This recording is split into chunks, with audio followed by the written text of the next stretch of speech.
Matt and Pascale Buckingham have lived all over the world, from major European cities to the suburbs of Atlanta. But when they discovered Serenbe, they found something that they later realized they had been searching for all along: a tight-knit village on the edge of nature. Since moving here, Matt and Pascale have become staples of the community, volunteering on the trails and even managing one of Serenbe's newest and most popular spots, Nigel's Frozen Bananas. In this episode of Serenbe Stories, Garnie and I chat with them about what brought them from England and Switzerland to rural Georgia, and how tough times teach you what's most important in life, plus the beauty of both community and solitude. Where can you go and text your friends and say, let's meet tomorrow at 1:00, bring a blanket, bring food, you're sitting on the bridge. And people come back, good idea, we will be there. And you're like, Yes. what just happened? All right. Matt, Pascale, welcome to Serenbe Stories. Thank you for being here today. Thank you very Thank much. you. Thanks for inviting us. Hi, Garnie. Hi, everybody. I'm happy to be co-hosting today. I know. I'm so excited you're with us. So before we dive into your backgrounds, the first thing we usually ask is, what is your Serenbe story? Which is really like, how did you find us? How did you get there? Oh, that's a cool one. Okay. Very original for this podcast. Yeah. Our Serenbe story. We were living up in Alpharetta, Milton area of Georgia, right? So we'd lived in other places in the world. We moved from Switzerland a few years previously. And we'd always been looking for that kind of community thing. And I came home one day from talking to a friend of mine, and he said, have you ever checked out Serenbe? I'm like, yeah, no, never heard of it. So I get home and I said to Pascale, oh, you ever heard of Serenbe? She said, yeah, I've been telling you about that for years. I did. Good for you. Right. And I'm like, okay, maybe we should go and check it out. Because I've heard it's kind of like a village and it's kind of where we're coming from. So honestly, I said it was interesting. It's actually not. We just came down, we visited, we met a couple of people, and we fell in love with the place. We walked and we walked and we walked, and it was March, so it was beautiful time to be walking. It was a little bit windy. We walked through the woods, we got lost, we walked a little bit more, and at the end of that day, we were kind of besotted. Well, we ended actually in the real estate office. We like did. Probably everybody does when they fall in love, Actually, right? it's Raina's fault. Yes. It is Raina's fault. Mhm. Yeah. We blame Raina Like for many. everything. She sold me my house too. I get that. So yeah, that's how it happened. It was that simple. But we'd lived in different places within the US. I grew up in England, kind of on the edge of the Cotswolds there. Pascale grew up in Switzerland. We were both village people, for want of a better description. But we both grew up in villages. And I think we'd always been kind of searching for that, not knowingly. But when we first moved to the US, it was golf club community. It was a huge house. It had the cinema. It had all the stuff, which was great because that's just cool. It was just a really while. new, right? You come from a small village and you want that American lifestyle, or what you would think it is, the American lifestyle. But we found really quickly that there's always something missing. The warmth is missing, the actual community, the community that you talk to each other, that it's actually somebody who cares around the corner, not just what handbag you're carrying, but actually cares about you. And like Matt said, I think subconsciously we were searching for it. So we moved a lot from the community to, in quotation, downtown Alpharetta, then out to acreage in Milton. And we were, I think, really just looking who we are as well in the United States. And coming to Serenbe was, I think it's like Matt's and my story. It's love on first sight. When you just drive into Serenbe and your shoulder just go down, right? You just relax. Breathe out and you think, As soon as you see the sign. wow. And you keep driving in and you feel, is that true? And then you keep walking and go, this is actually reality. It's really actually It kind that of pretty. Yeah, it almost felt like the Truman Show, right? When you first arrive, you're walking through and people are smiling at you and they're talking to you, and it's like, oh my God, this is weird. But it's true. And we've been here a while now, and actually it's real. People really like that. We talk a lot about how it's both like wonderful and sad. Wonderful that like it is the real Truman Show. Mm-hmm. And we've reached kind of an unfortunate, sad part in society where we think something is wonderful Yeah. Because what Serenbe is can't be real, right? Mm-hmm. That on the surface, when you're first experiencing it, Yeah. you're like, there's no way this can be real. And it's because modern day society has lost community and has lost places really where has. people genuinely want to Mhm. engage. And and you have that broad spectrum of community as well. It's not all about, it's not 55 plus. No, I am 55 plus, but it's not 55 plus it's community. It's a real community, multi-generational, diverse community. Yes, It's that people awesome. want to. It's so great. And I think you all, it's coming from where you grew up, right? From where you're from originally and Europe. And I've told you this before, Garnie, but what I love here is you walk around and people are happy and they want to be here and they're talking to you. And everyone's not always happy, let's get it fair. But people are wanting this community. And it is like living in a village in Europe. The difference is that the village, at least the one I grew up in, and some of the ones we lived in Europe, 50% of the people don't really want to be there. They actually want to leave and go to London or go to Zurich or go to wherever. People have gathered here because they want to live here. It's going to be interesting what happens generationally as people's children grow up here. These feral children, as they grow up. Do they move out to Atlanta and then maybe they come back, or what happens? Yeah, no, I think it's going to be interesting. Really fascinating. I have a senior in high school who's very bored right now, but I get it. He, his friends are all over the place and he wants to be with them. And so that's fine. And so we'll see if he comes back, you know? So tell me about, because you guys have a really fascinating background. Not only, I love where you both grew up in villages and I didn't realize that, but just your career transitions. And so I know both of you, I know Pascale. So you want to go first? Like, I have talked to you about it and just love your story and actually don't know Matt's. So, okay. Mine pales into insignificance. Okay, well, so you want to start? What do you want to go big first and then start big? But and you then both we'll have crash. wonderful. So please do tell, because I think it's wonderful. It's just a great story. Sorry. I'm fangirling. Okay, starting with kindergarten. No, just kidding. Just kidding. No. Yeah, first grade. Pre-K. I think I start with, first I went into hospitality. I had just that urge of going places and discovering places. And I have a deep love for different languages, cultures. So I did Swiss hotel school. So I stayed in hospitality for a little while and absolutely loved it. And then I was kind of headhunted away into tourism. I was living in Africa, which is my deepest love for a country, because people who live in East Africa, they're just amazing. They show you who they are. And my job was, first of all, quality control of hotels and safari lodges. They tasked me to find new safari routes. So I was able to go deep into the north. They even made me climb Kilimanjaro, which was amazing. Wow. Yeah, that was really cool. How many days did that take? I beat my father's record. Thank you for that. It took me 3.5 days up and down. Impressive. It was just a nature phenomena to be above the clouds. And the sun is heating up your face, but you're really, really cold because it's really, really high up.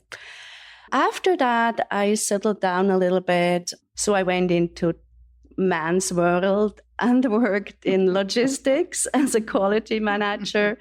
And that was 95% man. And then the 5'1" girl who was about to tell them about quality, which didn't always go down well.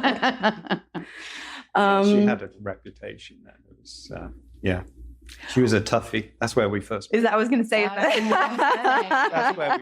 That's where first love and first sight happened. Yeah, they told us there is this project from England coming in. Okay. Those guys gonna set up new projects and new processes, and I was like, nobody's gonna mess with my process. Ain't gonna happen. But I did. He did. And then sometimes very quick after we got married, and then I decided to leave corporate. And I went back to school, and for 3.5 years I studied Feng Shui, starting with the basics up to the so-called flying stars. And then I opened up my own company and had that for 13 years. Then I got very sick. I was busy about 2.5 years to stay alive. I went through a broken back. I recovered. I was diagnosed. As soon as I was able to walk properly again, I got diagnosed, like a very surprising diagnosis with stage 3 cancer. And yeah, we just went through it. And then I was diagnosed again. Just the same cancer came back in the liver, and we went through that, which is just, it's a wonderful experience. That sounds weird, right? But it just shows you there's so much more. Yeah, the gift of life. Yeah, right. That's perfectly said. Because you don't know, right? And it refocuses you, I think. Even if you're not the one directly affected, you're not the one that's ill, it refocuses you and makes you think about what you actually have and what's important in life.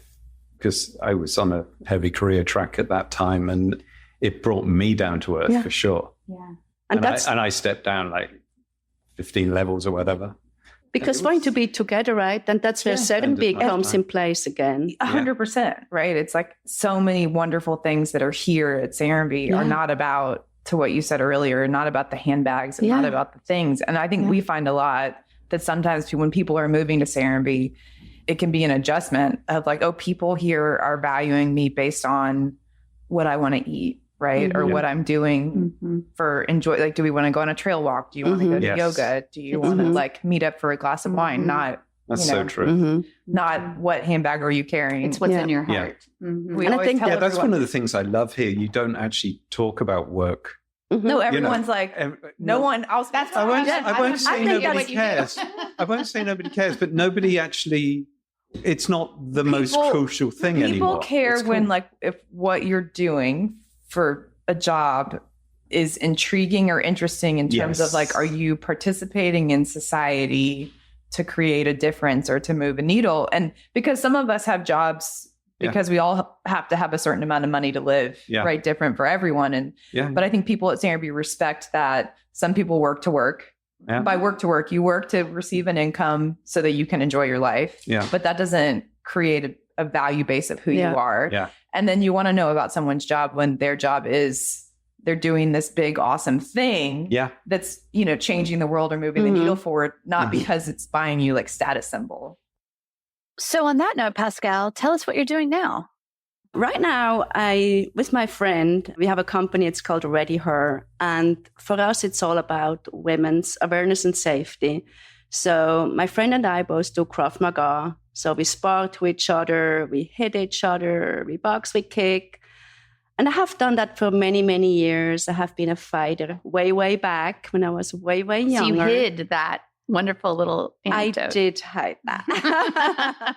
But then we trained Krav Maga, and we had so many women come in who came out of an abusive situation or were afraid to be attacked or abused. So we just said, it's upsetting to see all these women coming into Krav Maga and being scared to go out. So we said, we have to change something. We created a company. In the beginning, it was an actual seminar that we taught them how to fight, how to put hands on somebody. But then we also realized there are a lot of women out there, they get intimidated by a physical seminar, you know, going into a self-defense class, going into a boxing class. So we changed our model. And what we do now is we go into corporation, they hire us. We go into colleges, schools, churches, golf club communities, and they hire us. And it's about 2 to 3 hours. Then we talk to the women. We talk to them how not to be a target. Because you're a female, you're a target, period. Immediately. We can't just go to a bar like the guys can, sit down, have a beer, and be fine. You will always kind of be a target.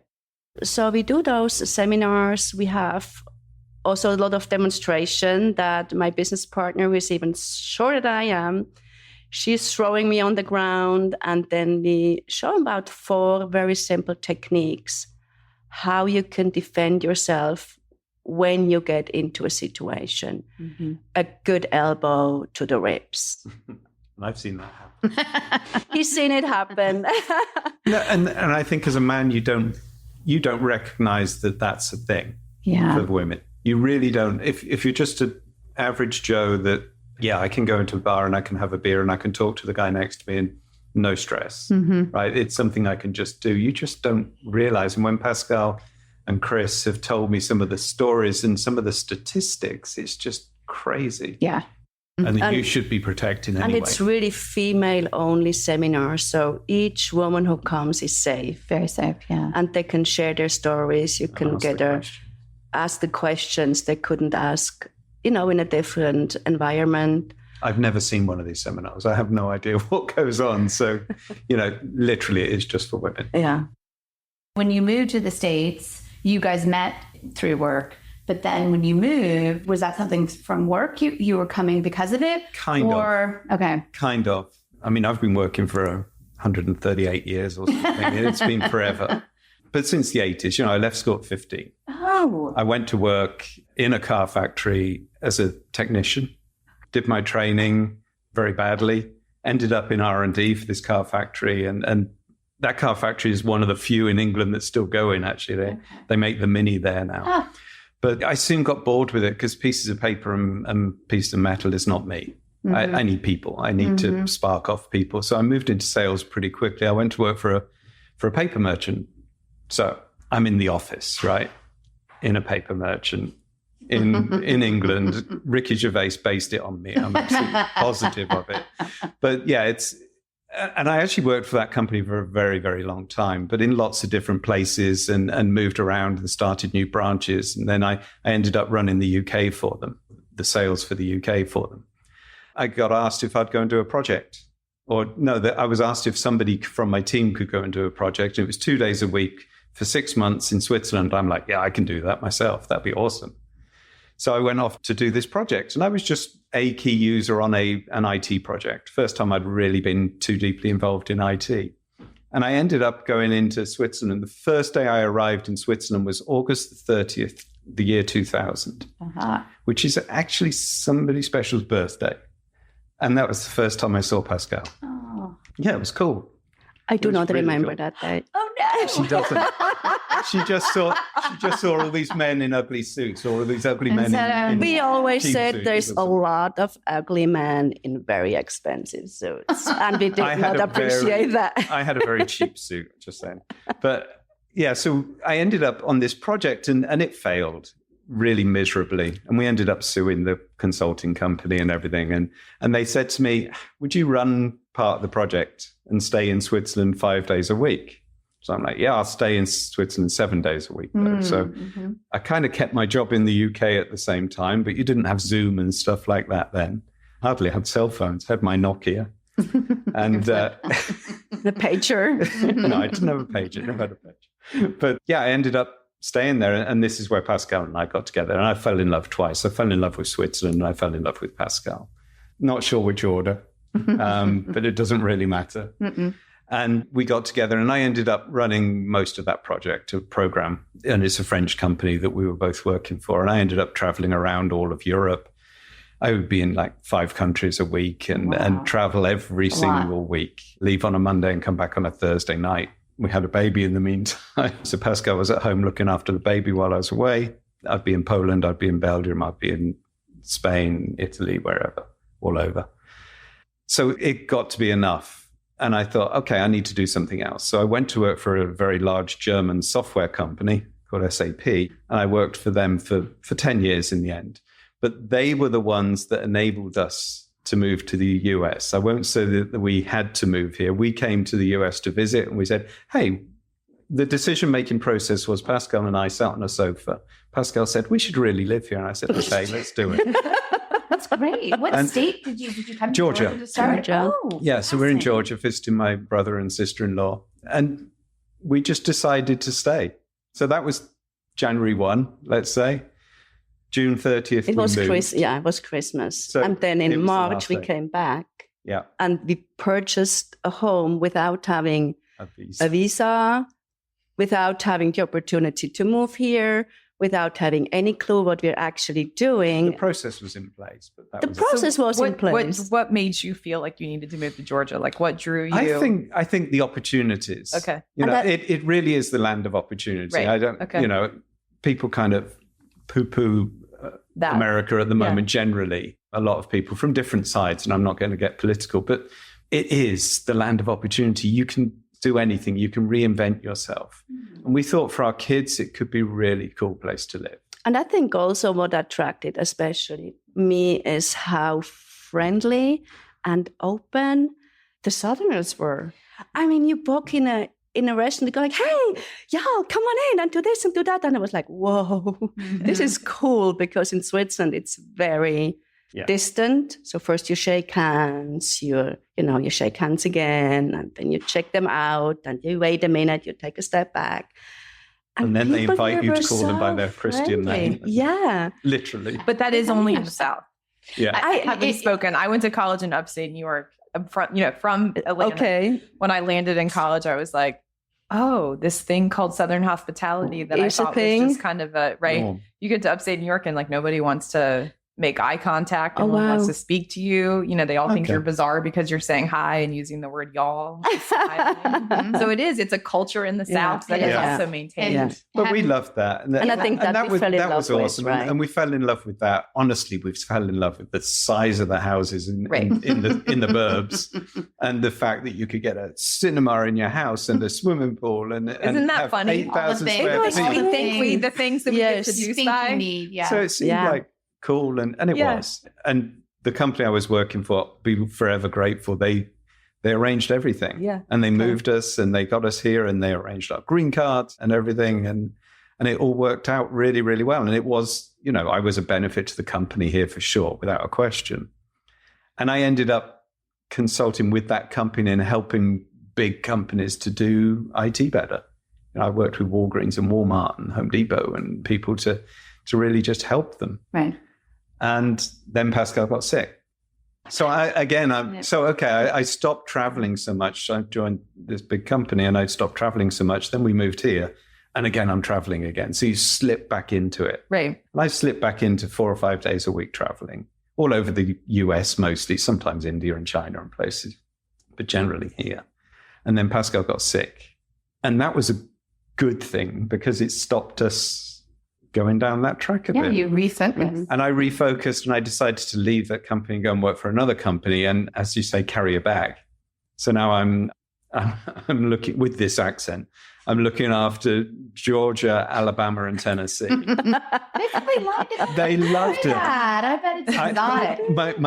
My best one is just anecdotal, but I walked into a company in Alabama, and it's an employee-owned company, and it's been going for 100 years, literally. And I walked in there one day and spoke to the lady on the reception, and she said to me, "What can I do for you?" And I said, "Oh, I'm coming to see this person in human resource, and I have a meeting." She said, "Oh, you ain't going nowhere, honey." Okay, why? Is he not here or something? She said, "Oh no, you're going to stay here all day and talk to me." I love that. It was so cool. I love that. And I did, and I got to know her well, and we spoke. And we She's spoke calling you randomly just to every listen to you. time. Every time I went in, she was awesome. But things like that would happen all the time, and this accent, I'm trying not to lose it, but it's going desperately quickly. But we'll get you with the y'alls. But yeah, I did that, and enjoyed just being home more, which was great. And I just like that. So I had to step back. I've stepped up a little bit now. I'm running a startup in Atlanta, and can't help yourself. And it's great fun. It's awesome. But we're based in Atlanta, and our founder is based in Atlanta, and it's a cool company it's called Focal Point. I'll just say it. Do it. Give it a shout out. Definitely. I knew it is going. Hey, listen, we're here for you. But it's awesome. It's just changing the way people do their work. So it's cool. And you spoke earlier about legacy, and Garnie, you and family have left a legacy here. That's what I want to do. Yeah. I want to leave a legacy. I want to, I'm old now. I can give people all the information that I have. I don't care anymore. I just want to leave a legacy. Yeah. Yeah. So that's what I'm doing. Well, and you guys are leaving a legacy, or you're putting an imprint on Serenbe. Besides you guys living here, you guys live in Overlook. So we can talk a little bit about that because that's one of our newest neighborhoods. But also, let's talk about Nigel's a little bit. That's a pivot. A phenomenal one, right? So can you share a little bit about that? Well, Nigel's is I would say, the dessert shop in Serenbe, and therefore a super happy place within a very happy environment. Never ever have I thought, would I be involved with frozen bananas ever? Just to make it clear, everybody asks me, just when we walked up here, a lady approaches me and she goes like, oh my God, we love Nigel's. You guys own it, right? I was like, no. Okay, for now and always, nor Matthew nor I myself own Nigel's at all. I know. It belongs to Marla and Simon. They're both in Seaside, where the first location was. The second one is down there too. And Serenbe is the first location in Georgia. And when we moved here, I have my company outside of the community. So when I go to work, I leave Serenbe. And that was kind of, I don't get a hold of the community when I'm just going out to work. And I was kind of looking and seeing what could happen within Serenbe to work. And I went to one of those beautiful trails like I do every day, and everybody should do that every day, use those trails. I was just walking the trails and just having my mind open. And there's this one beautiful bench down on Secret Creek with the little, like a street lamp, which is so kind of random, but I know it's not. But it's absolutely lovely. So I sat down there, and normally I don't take my phone or don't check social media when I'm walking, but I looked at the phone, checked social media. And there was a note looking for somebody who will manage Nigel's. It's a dessert shop. We have frozen bananas. And I'm like, wait a minute. I love sweets. I love chocolate. I love bananas. Do I want to manage a store? No. Nah, I don't think so. But then I kept walking and kept banging in my head. And I was like, let's just talk to her. So I met with Marla and we really hit it off. I did like the concept a lot. I liked the idea that I was still able to do what I do, but have something in the community. And my very favorite part of everything, besides tasting the gelato and ice cream, is that I have the kids working there. So you have those kids we talked before that grow up in Serenbe, they become teenagers. They need something to do and they need a first job. They need an experience. And now they can work at Nigel's and they come to work and they're super shy and they don't really know. And it takes them no time. It takes them 2 or 3 days. And now the kids are running it, right? I mean, I am there sometimes. I do all the stuff in the background. I like to go to work myself, gets me, in touch. But the kids are there by themselves and they just do it. And I can't wait to see, now the first ones I had, they will age out. They'll go to college and they're hopefully going to be a new lot of it. Mm-hmm. And I think that part, for them to have a safe environment, they can do mistakes. I don't care. And even Marla often says, Pascale, don't worry, it's just ice cream. And it's so true. It doesn't matter if they make a mistake or they have to make them. And I think that's one of my, favorite parts, what Nigel's also brings to Serenbe. It's a place to gather. Oh, yeah. Mm-hmm. It's happy. The products are insanely good. My hips will tell the tale. And it's always busy. Always busy. There's always somebody over there. So it's just a really, really cool great place. Energy. And I think also within that part in Mado, which for me is kind of this urbanish for sure. character, right? Yeah.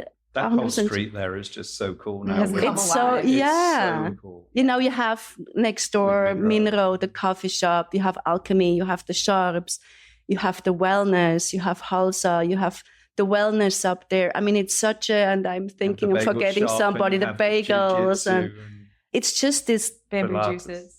The bamboo juice. It wasn't you would be bringing that on me. Yeah, I've heard about that. He sometimes even hangs out there and has a juice. I think it's that little city center.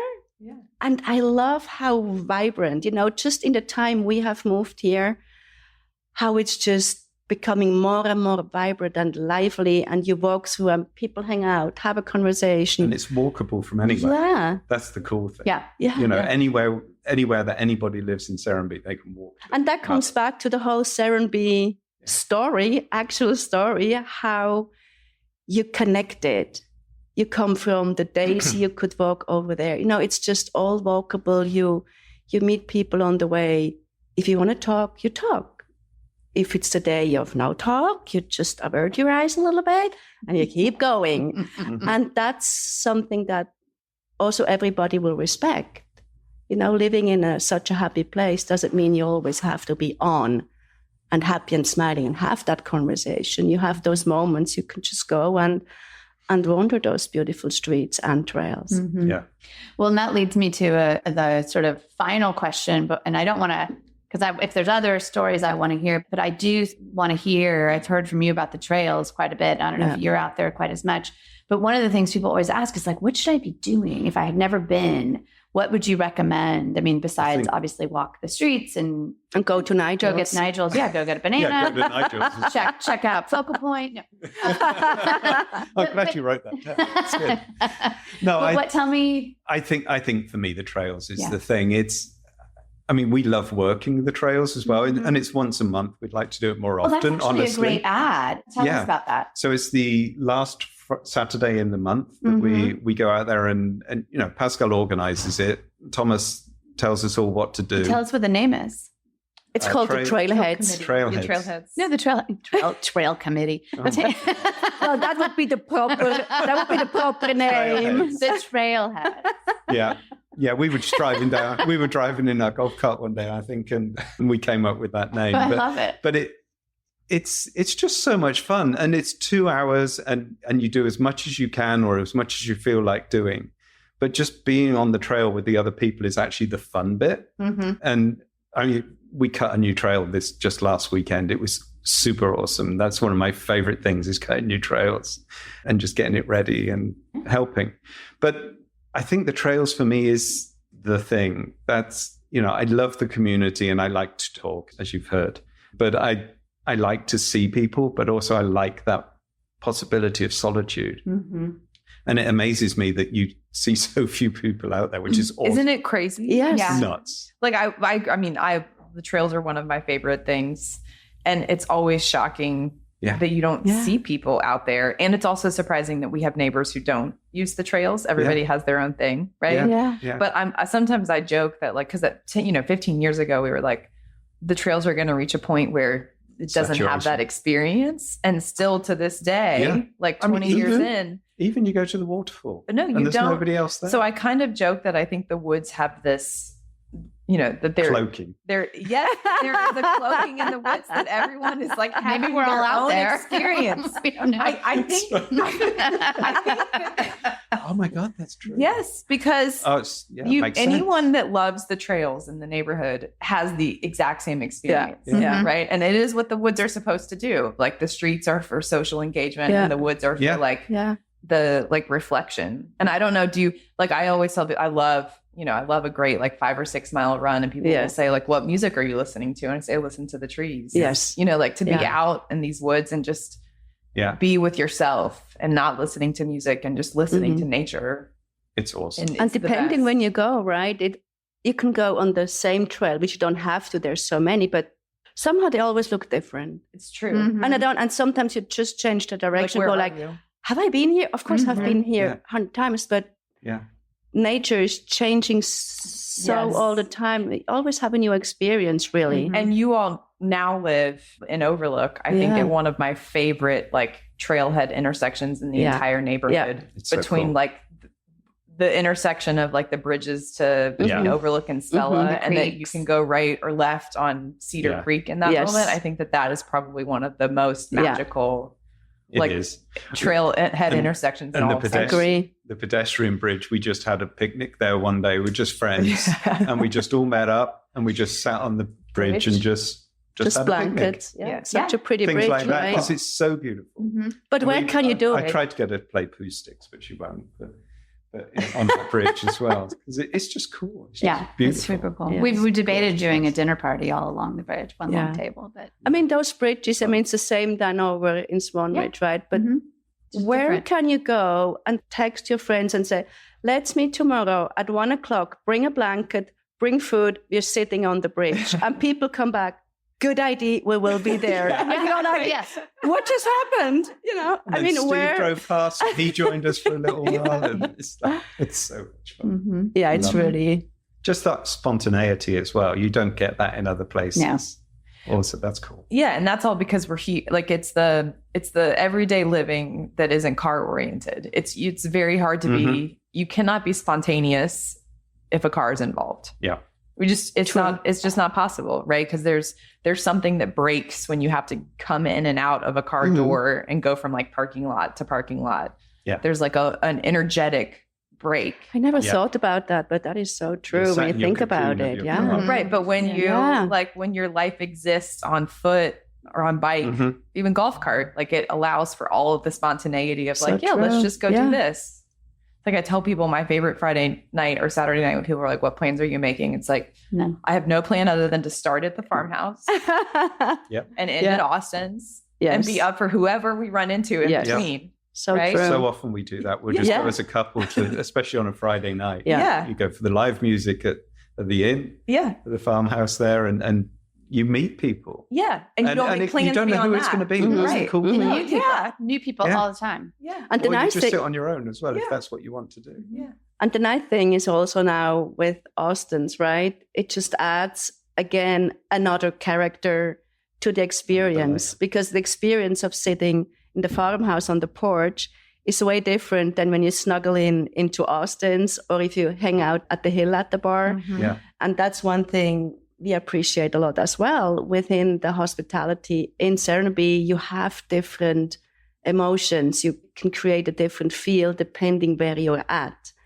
And that's And I think for a with the pretty Daisy small being community. open in the evening now, it's that so adds cool. as Yeah, well. that's a great addition. Yeah. That's Well, and another, just everything that you guys have done, everybody on the street and motto, like those are all hospitality, many. And those all add, I mean, there's never a day goes by that somebody's not in front of Nigel's or sitting on Monroe's new patio or the bagel shop. So, I mean, that energy is so cool because it's like the Nigrans and Garnie and her family can set the tone just to a point. And it's really the people coming in gets a life of continue its to make own. the magic. Yeah. So I also have news for Nigel's. They're exciting, I told you. Yes.